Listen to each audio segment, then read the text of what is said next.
और इस वक्त की बड़ी खबर सुशांत सिंह राजपूत केस से जुड़ी हुई रिया चक्रवर्ती का जो कनेक्शन सामने आ रहा है उसे लेकर बड़ी पूछताछ रिया चक्रवर्ती से हो सकती है। ज्यादा मुश्किलें रिया की बढ़ती जा रही है क्योंकि कभी भी रिया के घर नारकोटिक्स कंट्रोल ब्यूरो की टीम पहुंच सकती है और उसके बाद रिया को लेकर जाएगी एनसीबी। रिया चक्रवर्ती कभी भी गिरफ्तार हो सकती हैं। शोविक और सैमुअल मिरांडा जो कि फिलहाल एनसीबी रिमांड पर है, आमने सामने बिठाकर पूछताछ की जाएगी। आज रिया को एनसीबी गिरफ्तार कर सकती है।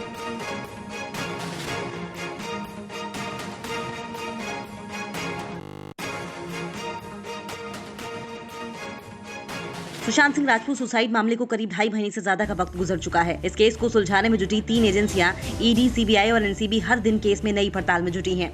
अभी तक मामले की जांच पड़ताल सबसे ज्यादा ड्रग्स एंगल पर ही हुई है। शनिवार को ड्रग्स मामले में एनसीबी ने सुशांत सिंह राजपूत के निजी स्टाफ दीपेश सावंत को भी गिरफ्तार कर लिया। दीपेश के बाद इस केस में अब तक 7 लोगों की गिरफ्तारी हो चुकी है। शुक्रवार को रिया का भाई शौविक और हाउस मैनेजर सैमुअल मिरांडा को एनसीबी ने गिरफ्तार किया था। कोर्ट ने दोनों को 9 सितंबर तक की हिरासत में भेज दिया है। वहीं अपने बेटे शोविक की गिरफ्तारी पर उनके पिता इंद्रजीत चक्रवर्ती ने तंज कसा है। उन्होंने कहा कि बधाई इंडिया, आपने मेरे बेटे को गिरफ्तार कर लिया। मुझे यकीन है कि अगला नंबर मेरी बेटी का है और नहीं पता कि उसके बाद किसकी बारी आएगी। एनसीबी जो केस दर्ज करती है ना, वो कंप्लेंट केस होता है। वो पुलिस की तरह एफआईआर नहीं होती है। कंप्लेंट केस में हमारे पास छोटे ड्रग के मामलों में 60 दिन का टाइम होता है। बड़े केसेस जो नॉर्मली हम करते हैं हमें 6 महीने इन्वेस्टिगेशन के लिए मिलता है।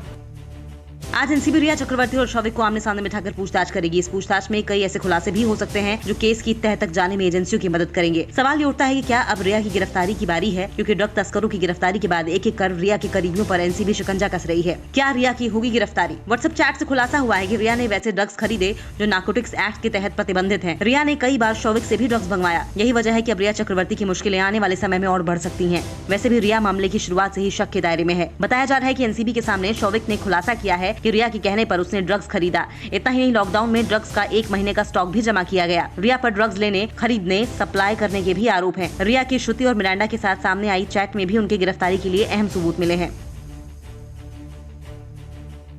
तो एनसीबी का फंदा कस रहा है और आज का दिन रिया के परिवार के लिए मुश्किलों भरा है क्योंकि रिया का नंबर आना आज तय है। ऐसे में एनसीबी रिया से जो राज उगलवाएगी, संभावित सवाल क्या कुछ होंगे उस पर एक नजर डाल लेते हैं। सबसे पहला सवाल एनसीबी जो पूछ सकती है रिया चक्रवर्ती से वो ये कि आपके ड्रग्स से रिश्ते कब और कैसे हुए। ये बहुत महत्वपूर्ण सवाल जो आगे की लीड्स एनसीबी को देगा। दूसरा सवाल ये होगा कि क्या सुशांत सिंह राजपूत ड्रग्स का सेवन करते थे, ड्रग लेते थे सुशांत सिंह राजपूत। तीसरा सवाल, आपको पहली बार ये कब पता चला कि सुशांत ड्रग लेते हैं, पहली जानकारी इसकी कब हुई।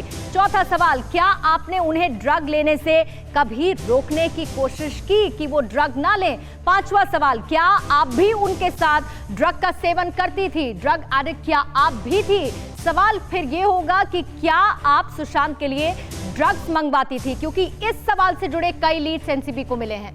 सवाल ये भी होगा कि आपने पहली बार सुशांत के लिए ड्रग कब मंगवाई।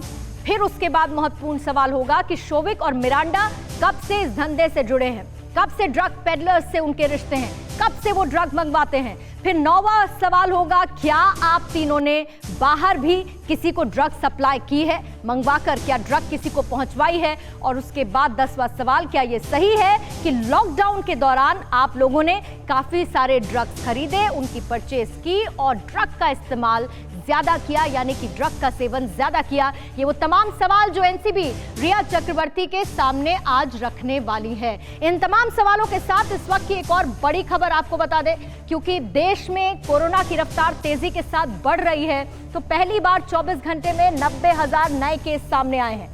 41 लाख के पार क्योंकि कोरोना मरीजों की संख्या अब जा पहुंची है और 70,000 के पार कोरोना से मौत का आंकड़ा क्रॉस कर चुका है। 24 घंटे में 73,000 से ज्यादा लोग ठीक भी हुए हैं और 24 घंटे में कोरोना से 1044 लोगों की मौत भी हुई है।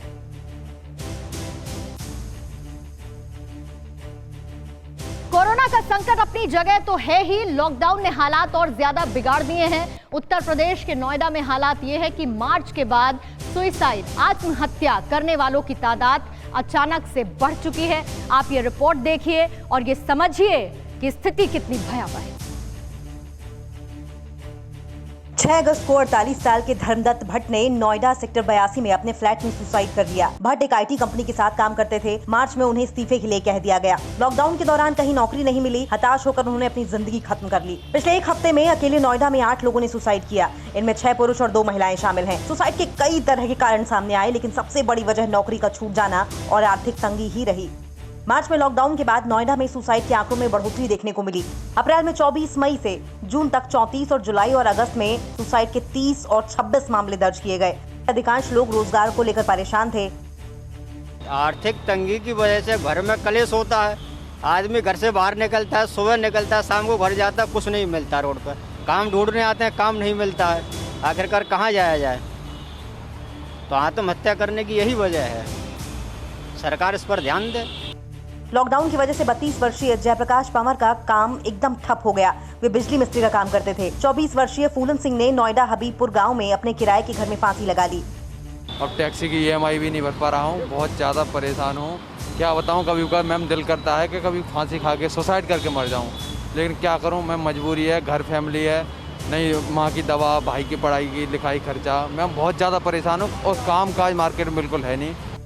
नोएडा की ये भयावह कहानी अंतहीन है। किसी के पास EMI के पैसे नहीं है तो कोई किराया देने में सक्षम नहीं रह गया है, तो किसी के घर में खाना तक नहीं है। ऑटो या कैब चलाने वाले, छोटे मोटे काम करने वाले, सबकी कहानी एक जैसी है और सबकी कहानी में बड़ी त्रासदी है। हालत यह है कि जनवरी से लेकर अब तक नोएडा में सुसाइड के 195 मामले सामने आए हैं और इनमें ज्यादातर लॉकडाउन के बाद के मामले हैं।